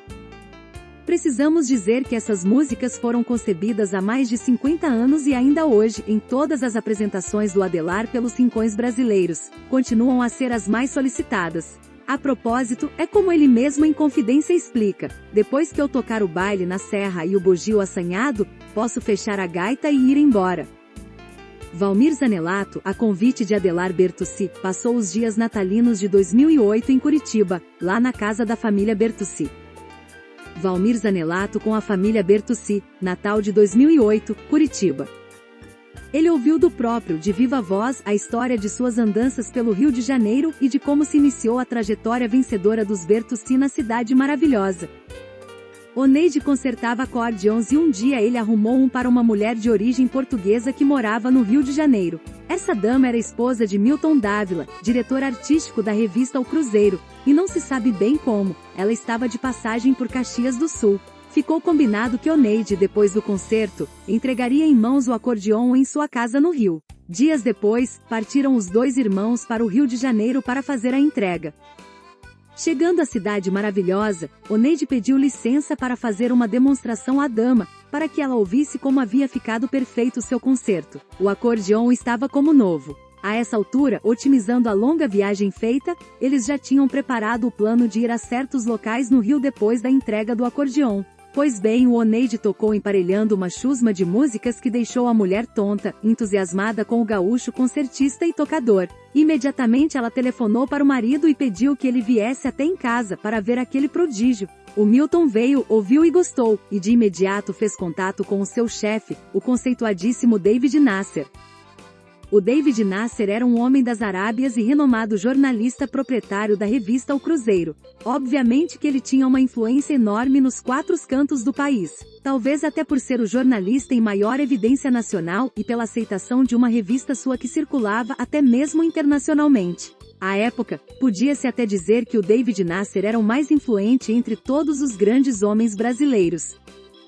Na residência dos Nasser, ficou acertado que na sexta-feira seguinte os irmãos se reuniriam lá para uma apresentação exclusiva ao David. Isto era o que o David Nasser sempre fazia. Primeiro conferia as informações recebidas e verificava os fatos, o que lhe conferia e garantia a credibilidade, e só depois, somente após o confronto e a aprovação das informações e dos fatos, vinha a divulgação dos mesmos. O homem era caprichoso e, mais do que isso, demasiadamente minucioso em tudo o que fazia, resguardando-se para não ser enrolado pelos enganadores de plantão.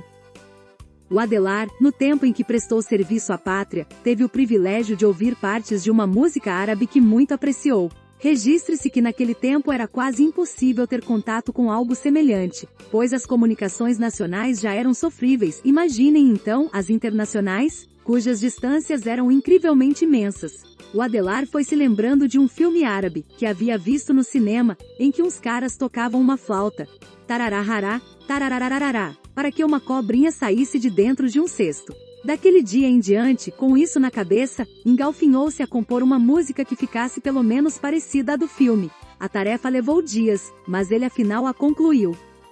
A sua música ficou coisa de se admirar, ou melhor, muitas vezes melhor do que os próprios músicos que lá tocavam. Para que vocês saibam quanto, o próprio Adelar não acreditava que houvesse composto algo daquela magnitude e quando tocava para que outros a ouvissem, não dizia que era dele, para que não o chamassem de mentiroso. Afinal, um cara lá dos confins dos campos da Serra Gaúcha, lá da desconhecida fazenda da Mulada, como poderia alguém assim compor uma música tão poderosa? Foi custoso ao próprio Adelar se conscientizar e declarar a autoria de tal beleza. Bem, voltando à nossa narrativa, os irmãos na hora marcada se fizeram presentes à casa da família Nasser. Oneide, depois de já estar mais familiarizado com o homem, se dirigiu de pronto ao Adelar, pois ele já sabia que o David era um saudoso de seu país e pediu que o Adelar tocasse a música que havia sido feita especialmente para o Nasser. Surpreendido, o notável jornalista os indagou: "Mas como? Vocês fizeram uma música para mim?" A música era a Dança do Pecado e o David Nasser a ouviu atentamente e foi se emocionando cada vez mais, parecendo querer enlouquecer de contentamento. Chegou mesmo a vir as lágrimas, abraçando o Adelar, não parava de repetir: "Como esse menino consegue tocar algo assim? Eu nunca ouvi isso em lugar nenhum do mundo, que coisa maravilhosa." Em seguida, o Adelar chamou Oneide e os dois juntos tocaram La Comparsita, que a tinham feito em arranjos para acordeon, em estilo próprio. Eles tocaram as 2 gaitas aduetadas e deixaram o pobre David de queixo caído. Cada vez mais admirado, ele não entendia como era possível que alguém tocasse daquela forma. Feliz da vida, o jornalista convidou os irmãos para que voltassem à sua casa na próxima sexta-feira, quando ele prepararia uma surpresa. Uma semana depois, lá estavam novamente os irmãos e o David Nasser já os esperava com ninguém menos que o diretor-geral e artístico da gravadora Copacabana. Quando algumas horas depois se despediram, os irmãos não cabiam em si de contentamento e partiram da casa do David com a certeza de que gravariam o seu primeiro LP. Os acordeões de Mário Mascarenhas. Em 1954, Mário Mascarenhas era famoso por fazer livros com partituras para acordeons. As obras eram distribuídas para todo o Brasil, sendo imediatamente adquiridas pelos postulantes a tocadores deste nobre instrumento como por outros músicos. O Mário Mascarenhas era tanto famoso quanto riquíssimo, mas se destacava mesmo era com a academia que tinha no Rio de Janeiro para acordeonistas. Tal estabelecimento de ensino, só para se ter uma noção de sua potência, contava com 27 professores e uma imensidão de alunos, chegando a fazer apresentações de teatro com 300 alunos tocadores de gaita. O Mascarenhas não se apresentava, ele era apenas o professor. À época, ele não contava com um restaurador e afinador de gaitas, e em uma sala havia uns 30 acordeões estragados, o que o deixava alucinado, pois tais instrumentos eram imprescindíveis à sua academia. Cabe esclarecer que os acordeões eram comprados novos, só que lá sofriam certos reveses. chegando à cidade maravilhosa, que é cercada por todos os lados pelo Oceano Atlântico, estando o mar em muitos lugares fazendo divisa com os prédios. Logo lhes foi informado de que a maresia é intensa e cruel. Como a maresia enferruja e engrossa os metais, isso acontecia às palhetas dos acordeons, o que os desafinava totalmente, inutilizando-os até que alguém os arrumasse. Naquele tempo, porém, no Rio de Janeiro não havia quem soubesse arrumá-los e menos ainda quem soubesse limpar as palhetas e fazer a afinação do instrumento. Um dia, o Mascarenhas ficou sabendo que no Rio Grande do Sul, mais precisamente em Caxias do Sul, era certo que havia muitos que sabiam consertar acordeons. Assim, a mando do Mascarenhas e com dinheiro na mão, partiu o seu sobrinho Abel de Lemos para fazer contato e contratar um restaurador, cabendo ao sobrinho a tarefa de trazê-lo para o Rio. No entanto, chegando em Caxias, os consertadores que o sobrinho encontrou não queriam se transferir para a cidade maravilhosa. Passaram-se 2 meses e o sobrinho foi ficando desatinado, procurando ali e acolá. O dinheiro do tio foi se acabando e ele, lá pelas tantas, já estava endividado com a casa de paragem. Naquele tempo eram raríssimos os telefones e quem possuía uma linha não estava interessado a ceder alguns minutos para que o sobrinho pudesse se comunicar com o tio. Passavam-se os dias e a situação já estava ficando periclitante para o Abel, que pelo jeito teria de fugir da cidade. Que Deus enfim tivesse piedade dele, pois o jovem não conhecia nada do Rio Grande e já estava sem dinheiro. Ele teria de implorar caronas aos caminhoneiros que encontrasse pelas estradas e poderia não consegui-las, pois ele era desconhecido e talvez pudesse se perder pelo caminho. Encontrava-se nesse dilema o pobre sobrinho quando chegaram a Caxias o Oneide e o Adelar Bertucci, que vinha da mulada. Os 2 irmãos já tinham conversado e em comum acordo haviam combinado de que na primeira oportunidade surgida, partiriam para o Rio de Janeiro. Os seus nomes já estavam sendo citados nas rodas e alguns já conheciam o estrondoso sucesso da dupla. Nisso, em conversa com os amigos e quase sem querer dizê-lo, despretensiosamente eles citaram o seu desejo e o interlocutor lhes disse: "Vocês querem ir para o Rio de Janeiro? Aqui se encontra um sujeito de lá." Em seguida, ele explicou que o sobrinho do Mascarenhas andava fazendo por aquelas bandas e contou a sua situação crítica da falta de dinheiro. O Oneide muito tinha estudado e aprendido com os livros produzidos pelo Mascarenhas e assim foram os 2 irmãos procurar o Abel. Rapidamente o localizaram e conversa vai, conversa vem, o Oneide se prontificou a emprestar o dinheiro para ele sanar as suas dívidas e partir de volta ao Rio. Deve-se deixar claro que essa conversa ocorreu no mês de dezembro, e eles tinham já sido contratados para em muitos bailes tocar, sendo compromissos inadiáveis e incanceláveis. Se porventura esperassem até abril do ano seguinte, eles partiriam para o Rio, cobrariam o dinheiro emprestado e consertariam os acordeons que encontrassem. Por fim, Abel de Lemos partiu do Rio Grande do Sul, e ele explicou ao tio tudo o que havia sido combinado. O Mário Mascarenhas, inclusive porque não havia outro modo de resolver o problema das gaitas estragadas, confirmou ao sobrinho que esperaria os irmãos.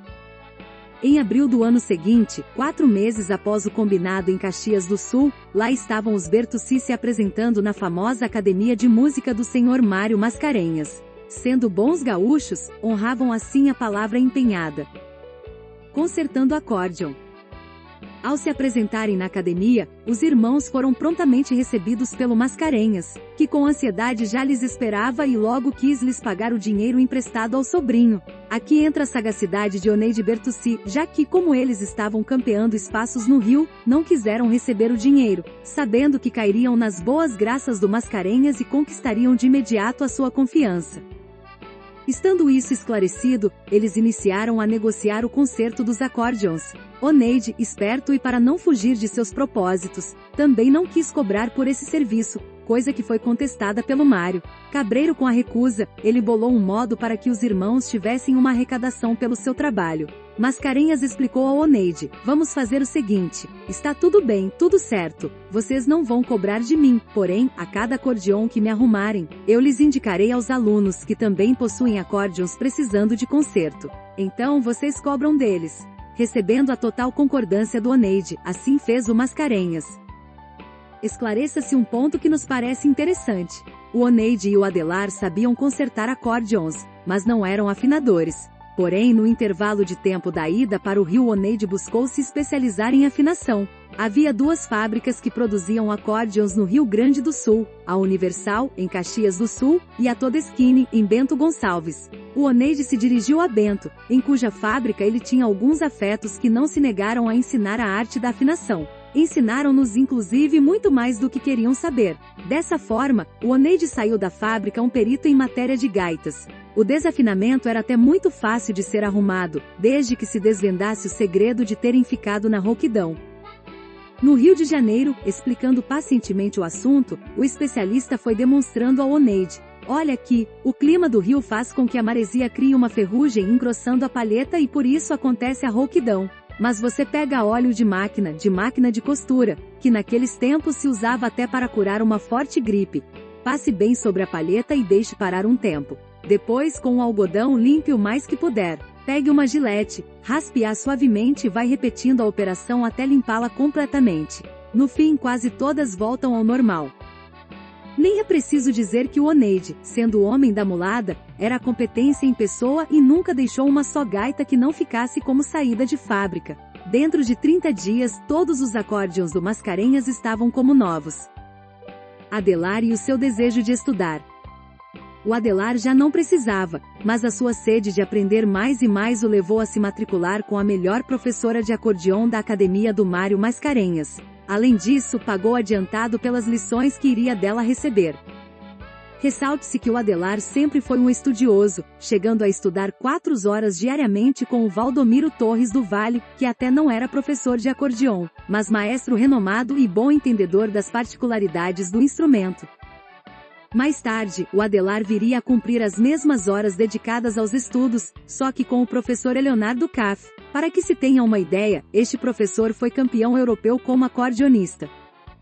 Voltando à academia de música, ao Adelar e à sua melhor professora na primeira aula, que era para as apresentações de praxe, a professora perguntou o que o Adelar sabia fazer. Ele pegou a gaita e fez uma poeirada para a professora, deixando-a abismada e tonta com o que estava ouvindo. Havendo ficado quieta, sucedeu o impensável. Ela simplesmente cancelou a matrícula do Adelar.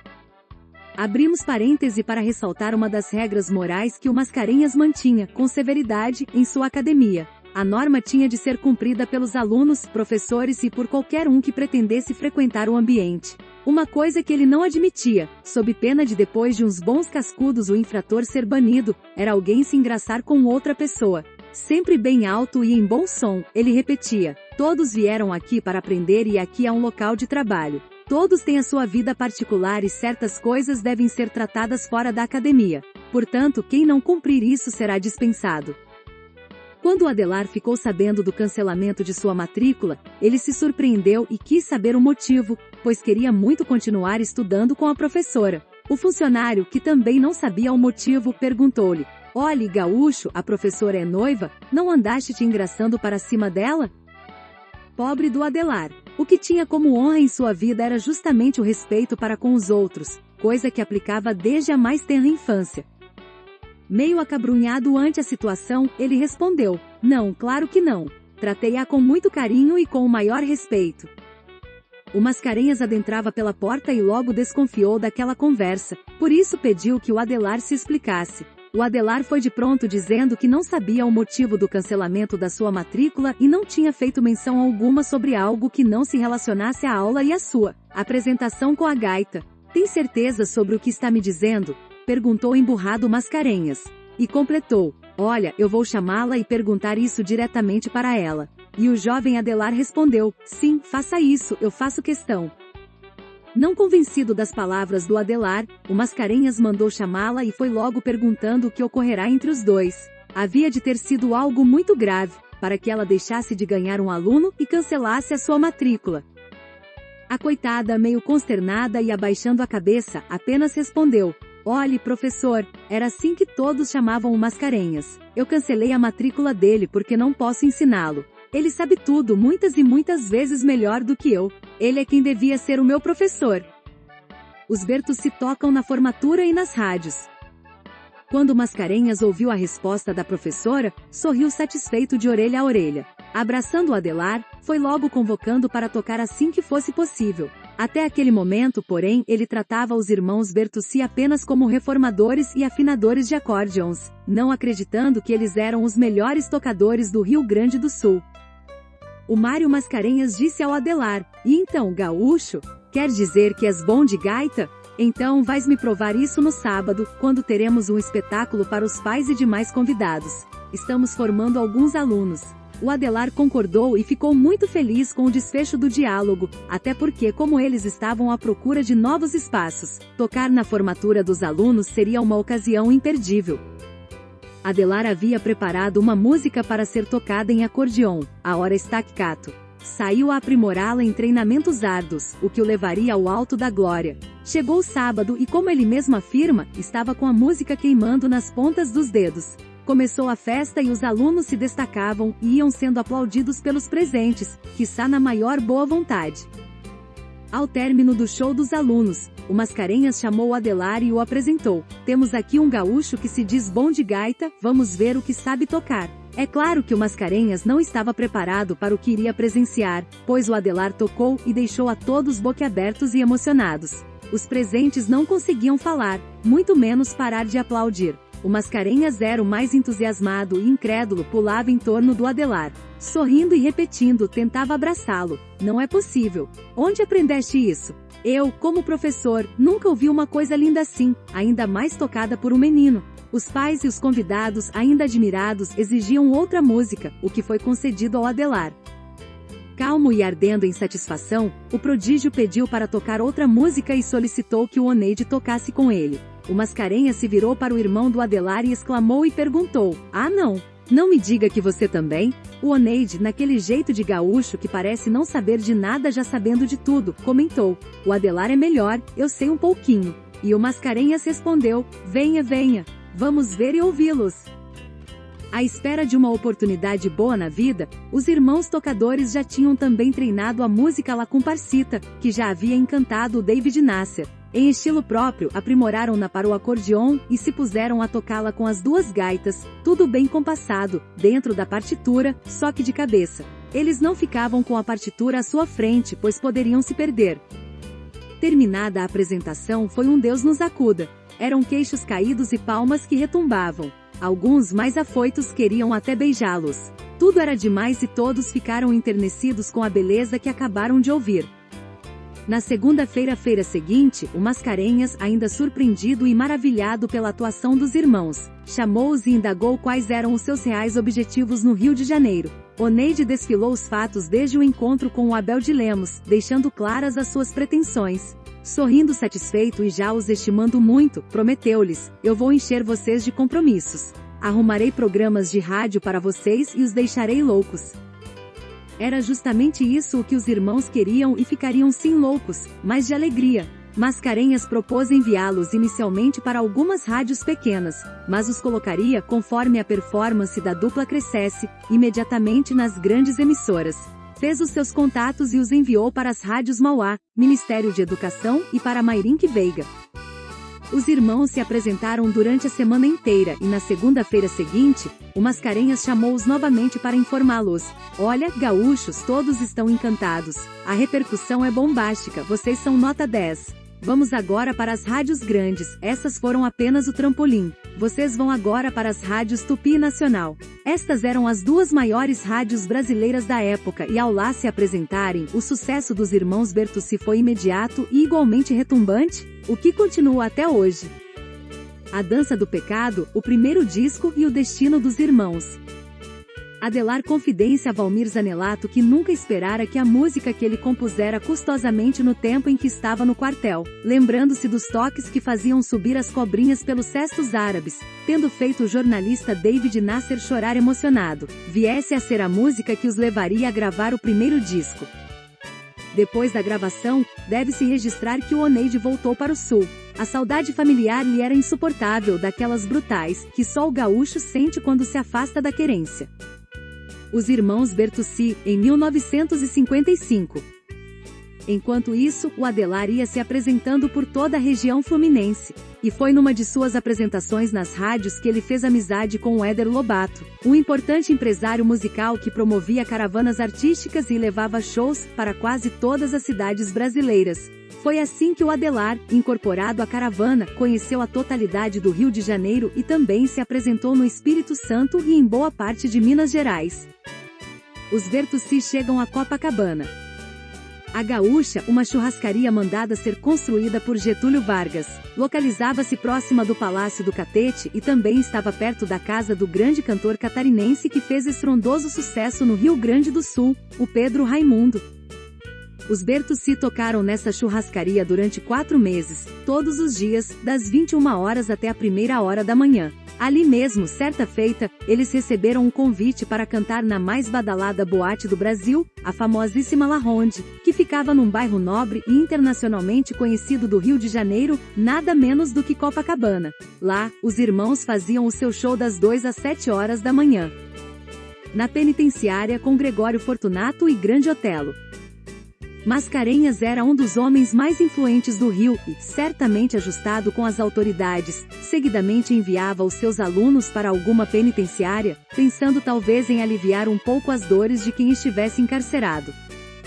Corria o ano de 1955 e o Brasil ainda fervia com o suicídio do presidente Getúlio Vargas, que ocorrerá em 24 de agosto de 1954. Um belo dia, o Mascarenhas convidou os irmãos para irem junto com outros alunos à penitenciária e lá se apresentarem. Foi lá que eles conheceram o famoso tenente Gregório Fortunato, que estava preso acusado de ter matado o presidente Getúlio Vargas. Em conversas com os Bertucci, ele desabafou que estava preso para que não contasse a verdadeira história da morte de Getúlio, estando proibido de ser entrevistado pelos jornalistas para que, por interesses nacionais, a verdade não viesse à tona. Se o libertassem, ele mudaria a história já conhecida. O fato é que o tenente Gregório não foi libertado, embora até houvesse corrido a notícia de que o seria. Tempo depois, ele acabou sendo assassinado dentro da penitenciária em que estava. Depois se soube realmente, sendo do conhecimento de todos os brasileiros, que a história era bem diferente da que havia sido divulgada por ocasião da morte de Getúlio, o homem das bombachas e do chapéu de abas largas, o chamado pai dos pobres. Na mesma penitenciária se encontrava também encarcerado um cidadão afrodescendente, que trazia no rosto a malícia dos gozadores. Era o tal de Sebastião Bernardes de Souza Prata que mais tarde, por sua participação em filmes nacionais e por ter feito parceria com Oscarito, ficaria internacionalmente conhecido por suas comédias, sendo reconhecido nos filmes como o Grande Otelo. Como biógrafo, eis que posso apenas imaginar a cena, eu confesso que não descobri nas narrações do Adelar como ele emprestou dinheiro ao Grande Otelo. Como Otelo era mais esperto do que um sorro, deve ter engambelado o Adelar, que era ainda muito rapazote e de bom coração. Talvez ele, jovem apiedado, tenha caído numa lorota qualquer e alcançado certa quantia ao apenado. Bem, mas seja lá por qual motivo fosse, o Adelar nunca mais deve ter visto a cor do seu rico dinheirinho, pois ele conta a mim, Valmir Zanelato, que o Otelo era, na época, o sujeito mais a todo o Rio de Janeiro. Com a esposa e a filha de Gregório Fortunato. Mascarenhas um dia enviou os irmãos à casa de uma senhora que morava numa chácara. Vejam só, o interior era a Baixada Fluminense. Pois bem, a senhora estava promovendo uma festa e precisava de gaiteiros para animá-la. Quando os Bertucci ficaram sabendo de quem se tratava, quase caíram para trás com tamanha surpresa e coincidência. Eles haviam conhecido e conversado na penitenciária com o tenente Gregório Fortunato, homem forte da guarda de Getúlio Vargas, e a anfitriã era justamente a sua esposa. Os irmãos foram à chácara e se depararam com uma raridade. Conforme conta Adelar, ela era uma mulher alta, bem morena, que por certo era cruza com índios guaranis. Apesar disso, a raridade tinha fios de cabelo loiros, mas era um tom de loiro que eles nunca viram. Ressalte-se que os Bertucci já haviam tido contato com vários indígenas, mas nunca encontraram um só de cabelo loiro. O Adelar conta que a anfitriã não era propriamente bonita, podendo até ser tida como feia. Mas ela tinha uma filha daquelas, linda mesmo, um encanto, uma deusa. Tinha beleza até no nome, Belinha. Era daquelas de parar o trânsito na mais movimentada avenida. Como o Adelar era um jovem gaúcho faceiro e pachola, ainda por cima gostando muito do que é bom, de imediato se apaixonou pela Belinha. Se houve romance entre os dois, ele na sua modéstia, nada revelou. A carta de Brizola e o contrato com a TV Tupi.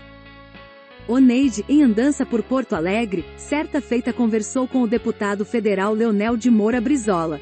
Brizola era um homem de brios e, além de ser gaúcho, amava e se encantava com as coisas do Rio Grande do Sul, sabendo reconhecer qualidades nas pessoas. Como já conhecesse o sucesso das músicas e as façanhas dos irmãos serranos, abriu-lhes as portas. Assim que chegassem ao Rio de Janeiro, garantiu-lhes que era para o procurarem na Câmara de Deputados e teriam uma grata surpresa. Passou-se o tempo, os Bertucci viajaram para o Rio e lá procuraram o deputado Leonel Brizola.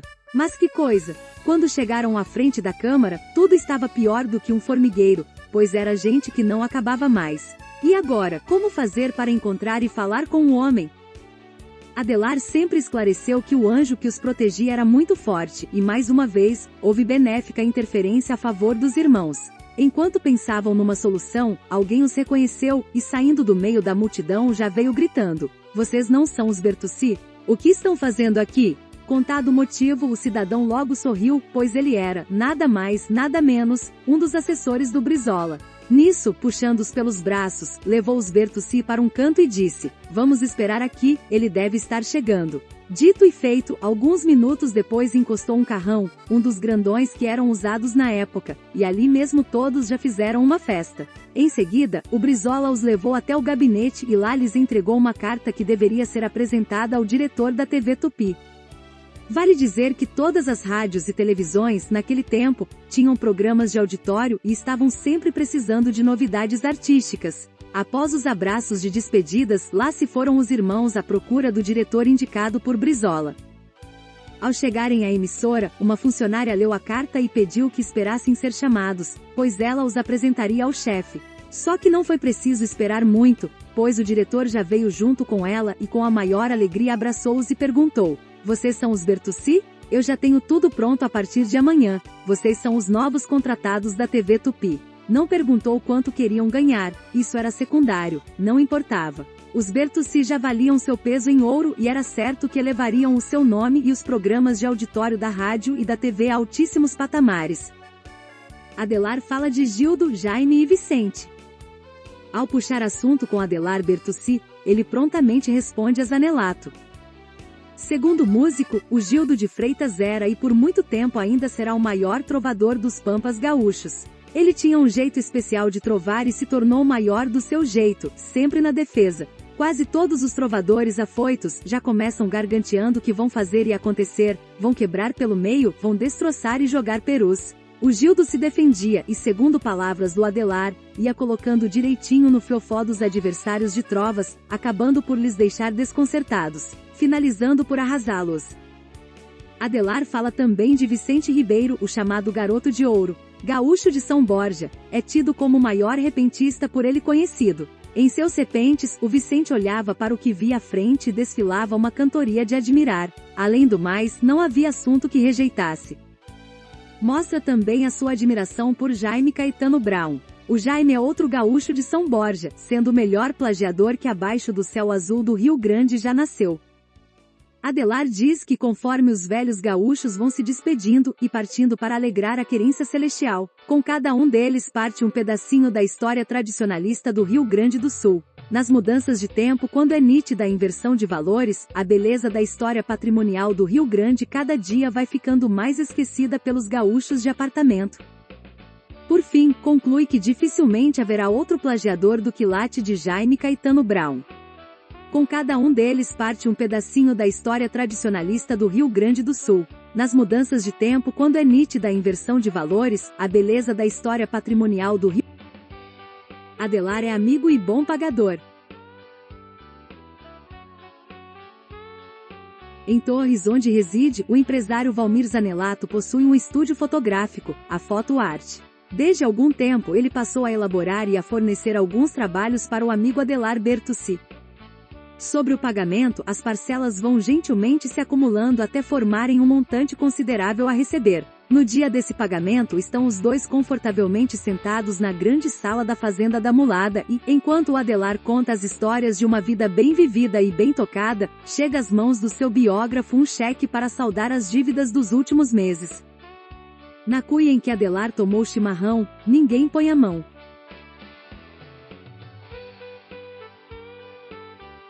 Na sala grande da fazenda, confortavelmente instalados, Valmir e Adelar conversam amigavelmente.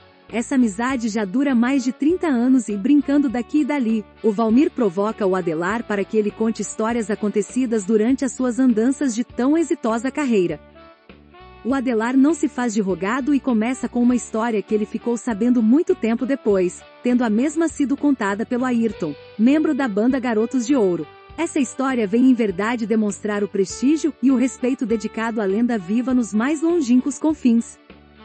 Contou Ayrton ao Adelar que certo dia a banda chegou à casa de um fazendeiro no Mato Grosso do Sul. Como de praxe, depois de abraços e apertos de mãos, eles foram à cozinha fazer o tradicional chimarrão. Ao adentrar no cômodo, a primeira coisa que o Ayrton viu foi uma cuia bonita que estava separada a canto. Parecia que havia muito tempo que ali estava guardada e logo ele se admirou, pois a cuia estava com erva já envelhecida, e a bomba cravada como se há muito não fosse tocada. Logicamente, como bom gaúcho, o Ayrton não podia admitir que alguém tivesse tamanho descuido com uma cuia que era para ser usada e destinada a proporcionar prazer a quem sorvesse o doce amargo do chimarrão. Passou a mão na cuia e logo ia dizendo algo ao proprietário, que por sua vez, já vinha correndo desesperado, por certo atinando que o Ayrton se depararia com aquela cuia. Dizendo-se indignado, o Ayrton reclamava: "Quem pode deixar isto assim? Cuia e bomba se estragando." Já o homem esbaforido pulou-lhe em cima, arrancando energicamente a cuia de suas mãos. "Aqui nesta cuia ninguém mexe." Nesta cuia tomou chimarrão o maior gaiteiro-cantador surgido no Rio Grande do Sul, o grande Adelar Bertucci. Epílogo. Nada mais prazeroso é do que se poder narrar um tisco de uma história, principalmente se nela se vai dizer de um grande gaudério, de um gaiteiro-cantador, do seu compor, do seu tocar e do seu cantar. Ao finalizar este livro, resolvi fazer algumas colocações deixadas que ao certo não podem deixar de constar para melhor se saber outros pormenores da vida de Adelar Bertucci. Exatamente no derradeiro último dia da primeira quinzena de fevereiro de 1933, faltando apenas poucas horas para o dia 16, nascia na querência da fazenda Bertucci, que havia sido construída pelo próprio fazendeiro e maestro Fioravante, o seu filho Adelar Bertucci. Isto lá para as bandas da Criúva, em São Jorge da Mulada, foi onde nasceu um dos mais queras gaúchos e famosíssimo acordeonista, cantor e compositor, que muitas alegrias, honras e glórias haveria de trazer, e ainda o traz, a todos os gaúchos não só do Rio Grande do Sul, mas de todos os confins do nosso baita Brasil e de boa parte do mundo. Filho de Fioravante Bertucci e de Juvelina Siqueira Bertucci Adelar, desde os tempos em que era guri, assim como seu pai, o velho Taura Fioravante, trazia dentro de si a especial tendência, o grande amor, a chama forte e ardente pela divina arte musical. Sendo a cria mais nova do casal, ele tinha mais 3 irmãos, o Wilson, o Valmor e o Oneide, sendo este o mais velho e com quem ele formaria a primeira dupla gaúcha de acordeonistas de que se tem notícia e cujo nome de batismo era Irmãos Bertucci.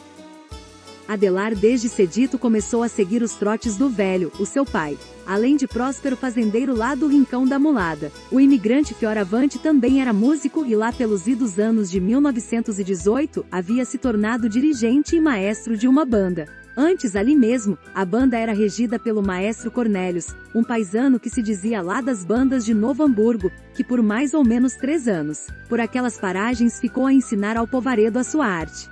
De igual sorte, o maestro também fazia as suas apresentações em comemorações e em festas por toda a vizinhança e noutros pagos circunvizinhos. Adelar Bertucci, além da constante vida na lida campeira, exercendo as funções próprias de uma grande fazenda, bastante se familiarizou desde cedo com boa parte dos instrumentos da banda regida pelo seu pai. Vale a pena salientar que as primeiras músicas e as primeiras modas que aos seus ouvidos vieram com o primeiro rádio que o senhor Fioravante comprará, que era, até então, o único exemplar naqueles confins, um modelo da tradicional marca Telefunken. Havia sido rádio encomendado e comprado de um mascate de nome Gastão Bennett, que tinha sua querência lá pros lados de Caxias. Contava o Adelar, à época com poucos anos de idade, o que não o impediu de maravilhar-se com a novidade. Consta que a primeira rádio a ser sintonizada pelo Gastão, naquele final de tarde memorável, foi a Rádio El Mundo de Buenos Aires, sendo logo em seguida sintonizadas a Rádio Gaúcha de Porto Alegre, as rádios Tupi, do Rio e de São Paulo, a Nacional, do Rio de Janeiro, e a Record. Por esta emissora, os irmãos cresceram ao ouvir os grandes nomes da música sertaneja nas vozes dos cantores Jararaca e Ratinho, os Três Batutas, Alvarenga e Ranchinho, Raul Torres e Florencio, e o gaiteiro Riele, que entre tantas canções suas de sucesso, se destacava a música Mula Preta. Mais ou menos por esse tempo, Pedro Raimundo, em Porto Alegre, o gaúcho alegre do rádio, começava sua trajetória de sucesso com as músicas Adeus, Mariana e Saudade de Laguna. No ano de 1940, devido ao entusiasmo da gurizada da casa, o velho Fioravante montou a sua própria banda. Tinha o Oneide tocando a gaita e o Wilson, a clarineta, depois passando para o saxofone. O nome de batismo do grupo era Dois Porungos Acoeirados. O Adelar, com 7 anos de idade, ia ao pandeiro, o pai Fioravante na clarineta e o Valmor, que não estava muito afim do conjunto e só queria dançar, foi incumbido de carregar o bumbo e a bateria. Com apenas 10 anos de idade, o Adelar, muito pachola, já tocava com bastante destreza cavaquinho. Mas foi aos 14 anos, em 1947, que passou pela sua primeira fervura, quando começou a ajudar o irmão Oneide, que era 10 anos mais velho, tendo tocado o primeiro baile com ele. À época, o Oneide já era bastante conhecido e famoso na região, e os dois foram tocar uma bailanta de carnaval no Clube Santa Cruz, em Bom Jesus, na Serra Gaúcha. No ano de 1949, faceiro uma barbaridade. Adelar Bertucci teve o consentimento do seu pai e começou a ter aulas de música com o professor Valdomiro Torres do Vale. No ano seguinte chegava a Caxias do Sul um professor de acordeon vindo da Itália, Leonardo Caffi. Tanto Adelar como Oneide, já com grandes conhecimentos, participaram de boas aulas com o professor Caffi e se aprimoraram, inclusive estreitando maior relação com a música clássica. Em 24 de abril de 1948, foi criado em Porto Alegre, por iniciativa de João Carlos Dávila Paixão Cortes, o primeiro centro de tradição gaúcha, o CTG 35. Data esta marcante, já que uma semana antes, com apenas 15 anos de idade, o Adelar Bertucci teve a responsabilidade de tocar sozinho o seu primeiro baile, pois o Oneide estava hospitalizado e proibido pelos médicos de exercer qualquer esforço físico. Em 26 de dezembro de 1949, a dupla foi batizada de Irmãos Bertucci, por Álvaro Aquino, num de seus programas de rádio, na cidade de Lagoa Vermelha. Por essa cidade, nessa oportunidade, os irmãos estavam de passagem por conta da sua primeira turnê pelo sul catarinense. Em 1952, pegando o Adelar carona de caminhão com o Remy Stedley e o Oneide com o Ivo Chinelato, os irmãos realizam a primeira viagem a São Paulo, indo, como se diz, só com a cara e a coragem. Lá, eles se hospedaram no Hotel Iguaçu. No dia seguinte, pilchados como se estivessem no seu próprio torrão, garbosos entre os colas finas e chamando a atenção de todos nas ruas por onde passavam, eles visitam as rádios mais importantes à procura de uma oportunidade. Acabam visitando algumas gravadoras e passam pelas rádios Tupi, Nacional e Record, onde realizaram apresentações em diversos programas, o que um bom bocado lhes rendeu, tornando-os bem mais requisitados a partir de então. Voltam os irmãos a São Paulo em 1954, mas decidem eles, aconselhados pelo amigo Raul Torres, retornar ao Rio Grande do Sul, onde preparariam um bom repertório e tentariam mais promissora arrancada no Rio de Janeiro. Por esse tempo, numa tarde em que se encontrava em Caxias do Sul, o Oneide acabou conhecendo um guasca de fora, um fulano de nome Abel de Lemos, que era sobrinho do Mário Mascarenhas. Este, sabidamente, tinha no Rio de Janeiro uma famosa academia para acordeonistas e a visita de seu sobrinho a Caxias do Sul era em razão do seu desespero. O Mascarenhas estava à procura de um profissional que soubesse consertar e afinar as suas gaitas na cidade maravilhosa. Às 5 horas do dia 7 de maio de 1954, com destino ao Rio de Janeiro, Oneide e Adelar Bertucci partiram de carona com os caminhoneiros de São Marcos. Após diversos dias de penosa viagem, conseguiram chegar ao Rio e se hospedaram no Hotel Alameda, no bairro da Glória. Logo que se instalaram, sem perda de tempo, eles se dirigiram à Academia Mascarenhas, que nessa época contava com mais de 1.200 alunos e 27 professores. Oneide, logo nos primeiros dias, começou a consertar e a afinar as muitas gaitas que estavam paradas naquele estabelecimento de ensino. O Mascarenhas, sentindo o valor dos gaúchos, levou-os, através de amigos, a se apresentarem nos melhores lugares do Rio. Em seguida, com a ascensão do nome da dupla, eles foram contratados pela TV e a Rádio Tupi e foram entrevistados pela famosíssima revista da época, O Cruzeiro. Desta feita foram fazendo amizades com pessoas importantes, incluindo o jornalista David Nasser, o Sivuca, o Lúcio Alves, o Dominguinhos, o Luiz Gonzaga e outros tantos mais. Algum tempo depois, o rei do Baião acabou até lhes fazendo uma visita na fazenda Bertucci, lá na Mulada. O mestre Gonzagão deixou gravada numa das paredes do galpão da fazenda, enquanto churrasqueavam, uma dedicatória escrita a próprio punho. Em 23 de setembro de 64, cantou neste galpão o rei do Baião e rei da simpatia do Brasil, Luiz Gonzaga. Aos Bertucci, a minha gratidão. Luiz Gonzaga, velho macho. Em 21 de julho de 1955, os irmãos assinaram um contrato com a gravadora Copacabana e gravaram o seu primeiro disco, Coração Gaúcho. Somente num dia, das 10 até as 13 horas, gravaram 9 músicas, todas levando seus nomes. Toda a carreira dos irmãos Bertucci foi coroada de glórias. Porém, no dia 26 de março de 1966, por decisão conjunta, cada qual tomou o seu rumo, isso depois de se apresentarem em Caxias do Sul, por ocasião da famosa Festa da Uva. Ainda assim, os seus discos continuam sendo tocados, procurados e disputados por muitos. As suas canções não param de ser tocadas e regravadas por renomados músicos, que sempre acabam fazendo muito sucesso em todas as partes do mundo.